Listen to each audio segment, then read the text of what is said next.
Good morning, everybody. Today is Friday, May 29th, 2020. There's so much going on in this world, and I am not qualified to speak about most, but I just want to give thoughts from this morning's devotional that I had. Read through Psalm 9. Very interesting psalm.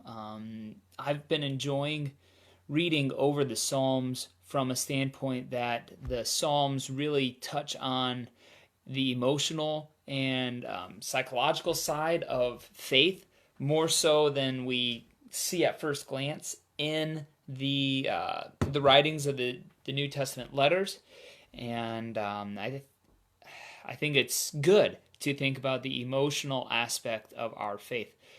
I believe that the Old Testament is highly, highly, highly overlooked. Whenever I was discussing just life with one of the deacons last night, I pointed out to him that I am more and more convinced, just watching life go on, that as believers, we wholeheartedly have to ingest and digest and meditate upon the Old Testament entirety, the whole story of the people of Israel, and really think about what it means to be a people, a called out people, and what it means to live as a light of the people. In Leviticus, the book that most people of my background, white Christians, use Leviticus to mine it for 2 or 3 verses to hold against people and to use for political purposes. And interestingly enough, the heart of Leviticus is to love the Lord and to love your neighbor. So Leviticus is just a wonderful, wonderful book. And my mother just logged in and sent a waving puppy face to me, and hi, Mom, I love you. So this morning, Psalm 9, though, it really hit me. And it hit me because it starts off with saying, I will give thanks to you, Lord, with all my heart. I will tell of all your wonderful deeds. I will be glad and rejoice in you. I will sing the praises of your name, O Most High. And so the interesting aspect of this is that this is a statement that David will make these proclamations and that he will be there. And the reason why this sticks out to me is I think about the phrase that I've repeated often, that I heard whenever I was at Moody, and that's everybody is a theologian. The question is, are you a good one or a bad one?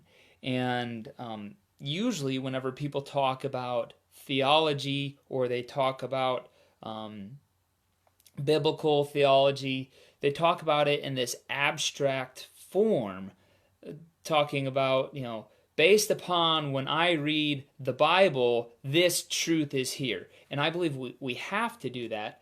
But theology is not just an abstract statement about a book written thousands of years ago.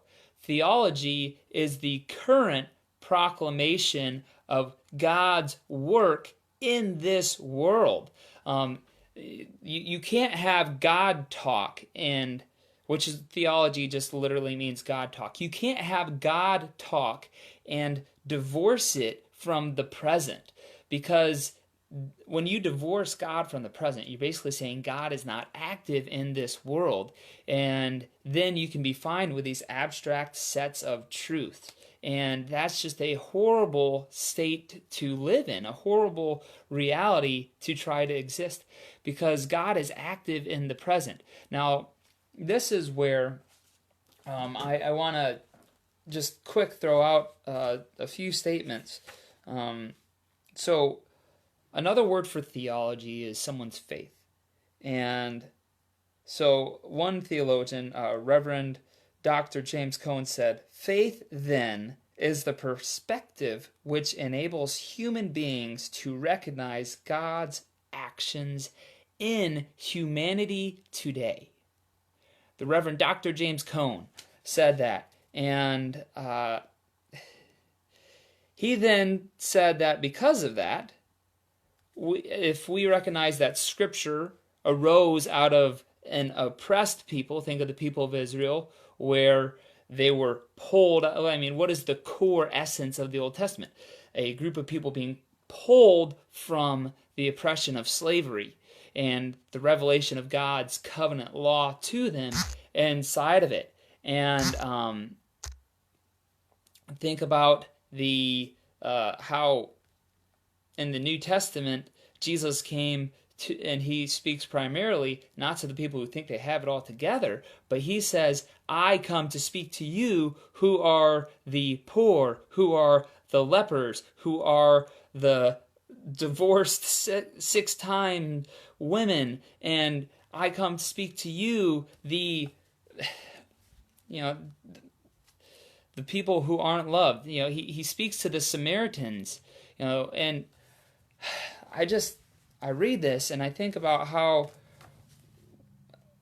Reverend Dr. James Cone, read his works, especially if you're people who look like me, because the book that I read of his is A Black Theology of Liberation. Now, that title is going to scare away a lot of people who look like me and grew up in my background, because we're going to say a lot of things that are stupid, racist, and dumb whenever we read this title. And I thoroughly believe you have to read people who are coming from a different background in our walk of faith.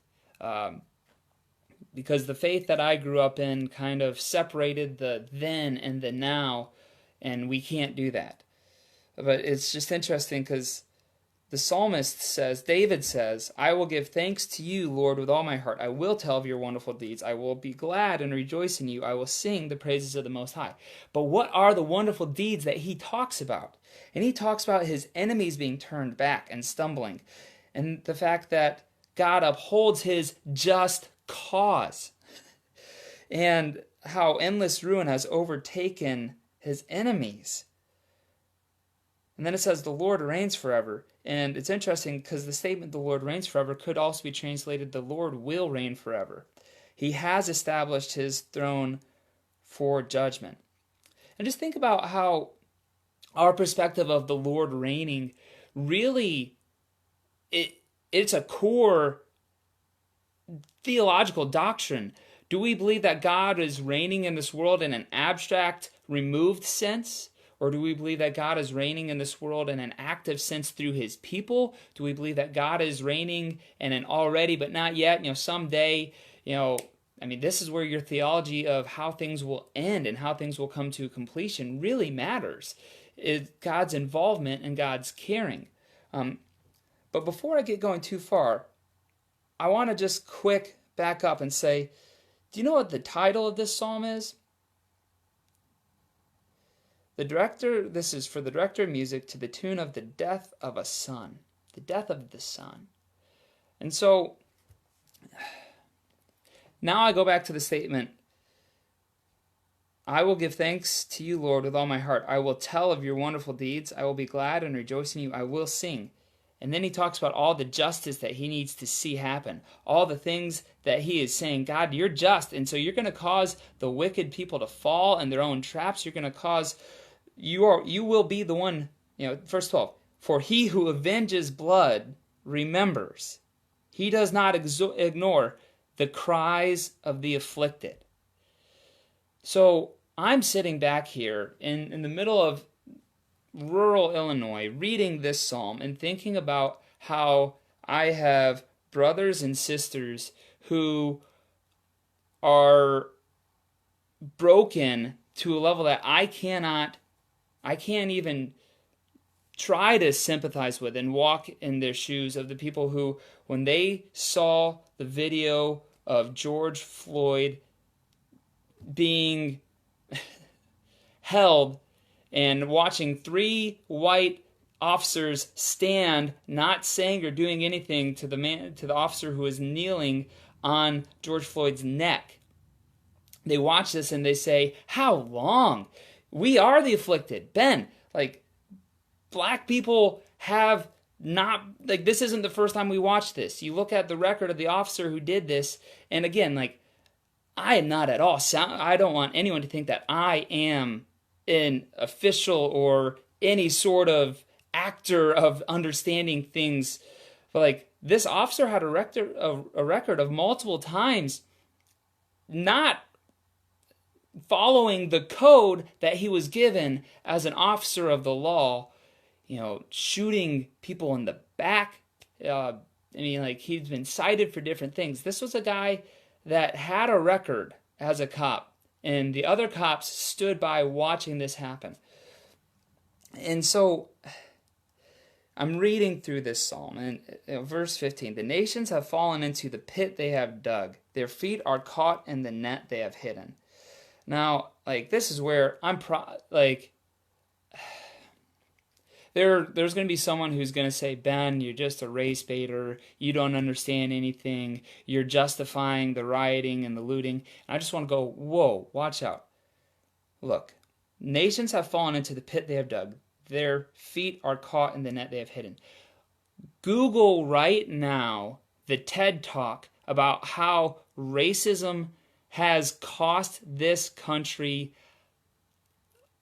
hundreds of millions of dollars. Racist systems in this country, starting from the founding up to today, it was, to answer the question, so yeah, just for people who aren't able to read the comments, other officers were holding George Floyd down in a manner that it wasn't necessary for the one officer to have the knee on the neck. I've listened to an ex-police officer break down the video of George Floyd's death, where this officer that broke the video down is not at all a guy who falls into any category of liberal or anything. And he's like, this was straight up wrong. That cop was wrong. That cop did everything wrong. And he's like, I don't understand how. He's like, even if, which George Floyd, I still don't think he was, because the character of George Floyd, from what I've understood, was that he was in Minneapolis trying to evangelize, trying to start a new life, trying to make sure that he was living for God.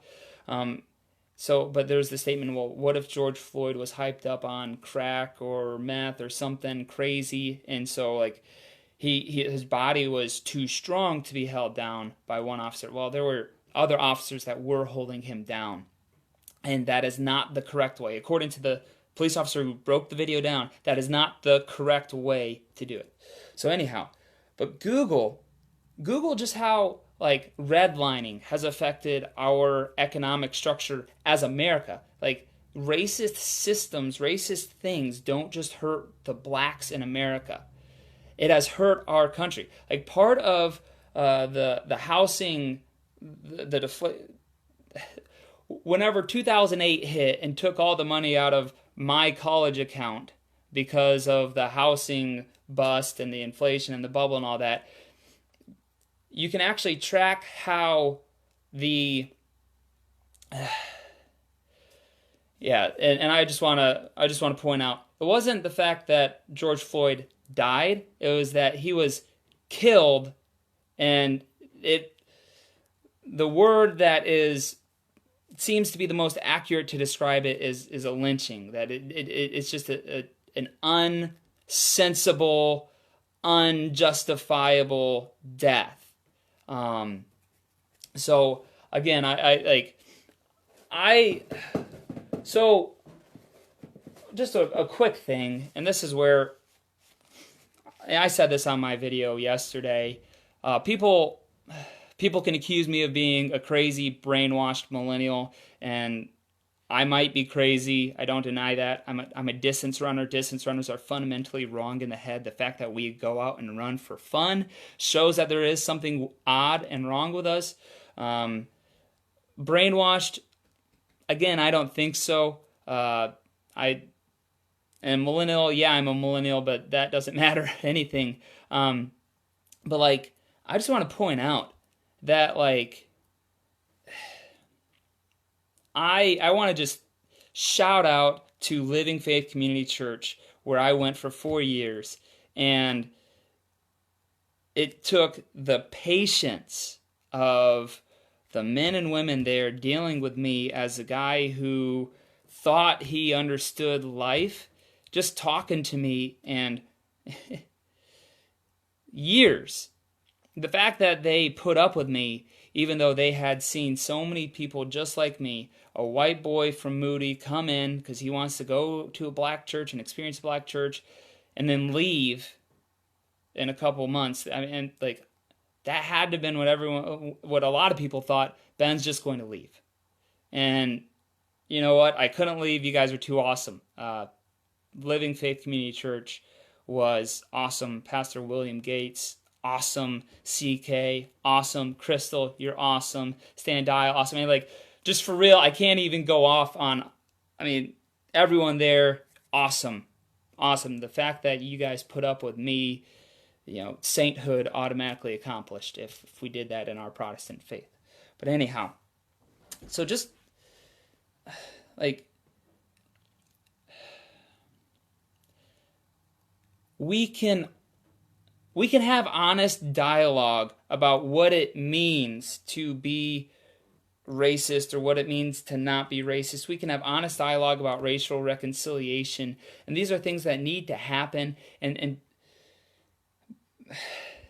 people might disagree with the extent and to whatever, but I just want to point out, like, just something that was said by Dr. James Cone in his book that just really stood out to me.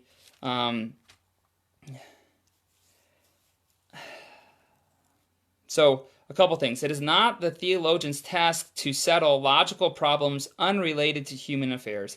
It is the theologian's task to speak to the times, pointing to God's revelation in current events. So we will sing of God's justice and God's goodness and God's greatness when we actually admit where He's working. And I believe that one of the things that's going on, like 2020 has been insane. Like, if you don't think 2020 has been insane, I like bless you that you've been able to not watch everything that's going on. Like, bless you. But like, one of the ways that I believe God is working is by confronting sin and sinfulness. My goodness. Like, let's confront how xenophobic we all are. Like, we don't understand people who look different than us. We don't. And 2020's caused us, like, to think about that. I mean, 2020 literally started with us saying, hey, we need to shut our borders of travel because there's an infection in other places. Right or wrong, I can't speak of that to, like, how it goes. I mean, like, again, I don't want anyone to think I'm an expert on anything. But think about it. Like, 2020, we've been faced with looking at xenophobia. We've been faced to look at what does it mean to love your neighbor. Like, we have had to think like, wow, loving my neighbor might mean wearing a mask in case I'm in the first 6 to 10 days of a COVID infection and I don't realize that I'm breathing out an infection onto someone. Or, we've said maybe love of our neighbor means we don't gather for. I mean, like, we've had to think through questions that in a manner that we haven't had to before. And then right now, with having the death of Ahmaud Arbery, Breonna Taylor, and the death of George Floyd all coming to our recognition within a few weeks, have caused us to ask, are we really desiring reconciliation between races and having that conversation, or are we wanting to just touch on hot button topics and sound smart? Because what I saw, again, I want to openly admit, part of why I'm posting this is because I don't want to have my black friends think that I am fine with what's going on. But one of my friends posted, we don't hear you protesting what happened to George Floyd, but we hear the protest over the riots. And, oh man, like that hit. Because it says, so Reverend Dr. James Cone, now again, this is something like, we can read books from people of a different perspective of us that we can even disagree with on points and read them in their entirety, think about it, digest it, and ask. Now, Brittany says, Ben, you are a deep thinker and an overthinker. And I say, well, wonderful. I might be thinking about things that the average person isn't thinking about. But like Reverend Dr. James Cone says, black theology does not deny that all persons are sinners. So black theology does not deny the sinfulness of rioting and looting, but it says what it denies is white reflections on the sins of blacks. Now again, like this is like, whoa, okay, Ben, where are you going with this? Like I know some people are watching this like, Ben, are you saying... Keep listening. It says only blacks can speak about sin in a black perspective and apply it to black and white persons. The white vision of reality is too distorted and renders whites incapable of talking to the oppressed about their shortcomings. And this was something that it took me 4 years in Cabrini Green, took me 4 years in Grand Rapids, Michigan to start to grasp this. It sounds so tone deaf to live in an area that there literally was a law on the books in Astoria, Illinois that said a black person could not spend the night here. So it sounds tone deaf to live in an area like this that isn't affected by COVID, partially because we're rural, and then what COVID has been affected by, and people of color have been affected by, is the redlining and racist laws on the books like this in this city that have caused the only livable areas to be is urban centers. And then we watch just COVID destroying urban centers, and we watch unjust politicians taking advantage of things. We watch crookedness. You see where the mob and the mafia exist. It's there. We celebrate Al Capone with his alcohol bootlegging, and then and the empire he built, and then we think that, and then we speak bad about minorities and say that drug problems are there, even though you come here to Astoria, Illinois, and my hometown, and that's, my goodness, my home county. While I was in high school, my hometown, Sturgis, Michigan, is part of St. Joseph, Michigan. My county had a higher drug use. We were number one in like meth, teen pregnancy, and cancer rate for our state, for the county. Our county was the number one in the state for like 2 or 3 years while I was in high school. That means it was higher than Detroit, Michigan, or the inner city counties in Lansing or in Grand Rapids that everyone would say, oh, that's where the drugs are the inner city. No. Farmville is where drugs also are. We got to stop talking about black issues and white issues in some sort of abstract like, oh, those people deal with issues, but we have different ones. So if you have a question about what's going on in Minneapolis, don't ask me. Don't ask your white neighbor. Ask a black friend. Ask a Hispanic friend. Ask an Asian friend. And one of the sad things about the reality of living here and in a lot of places is we don't have friends that look different than us because no one different than us lives here. And so we start to think that our reality is the only reality. But like,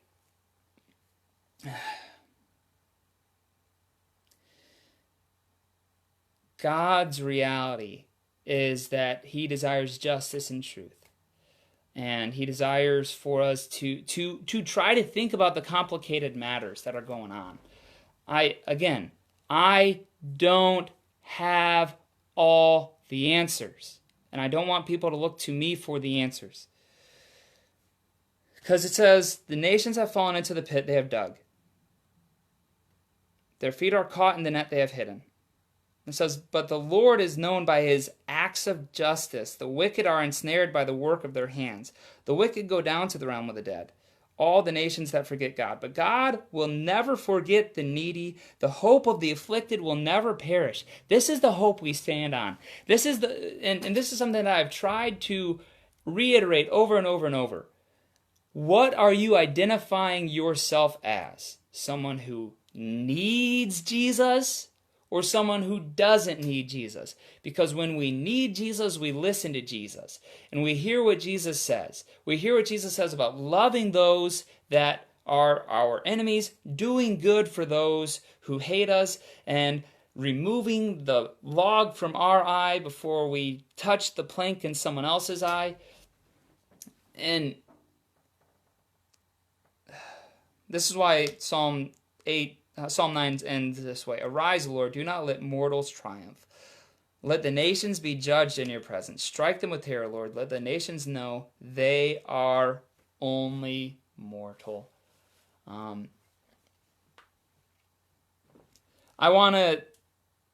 So for some people, you're thinking, Ben, you're going off, you're going crazy, this is why you don't, you're brainwashed. And I just want to say, I'm sorry if this sounds foreign coming from me, but it's not. I try to be selective in the conversations, just because there's a time and a place that people can hear truth, but sometimes truth has to be spoken in an uncomfortable time. And for others, I'm sorry if it seems like I have spoken too little and too late. Let's have dialogues about how to move forward. Let's love one another. And part of why I want to just quick point out, and this is something for the people watching who haven't, so don't feel guilty that you don't have the same terminology or education or background that I might have on this. Don't feel guilty about not knowing what to do. Guilt drives us to the devil. Contrition says, okay, I realize I might have a deficiency or a difference and I need to grow. Let's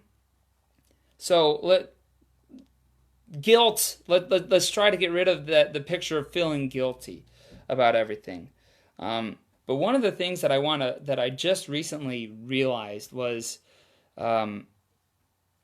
something that is dangerous whenever we're all posting our anti-racism posts and pictures and rants is I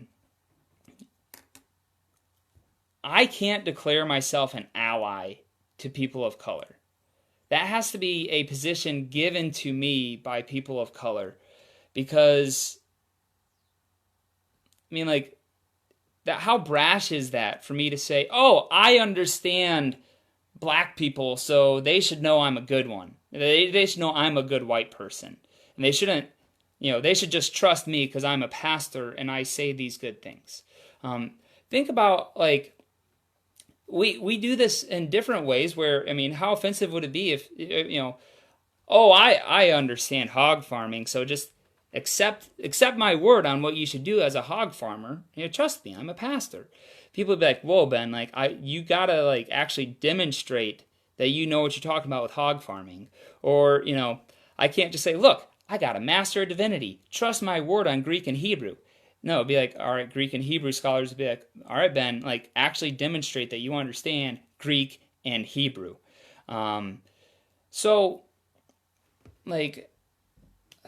Let's be humble. And this has been probably, this Facebook Live video has been as long as my sermons. And I just want everyone's takeaway from this to be,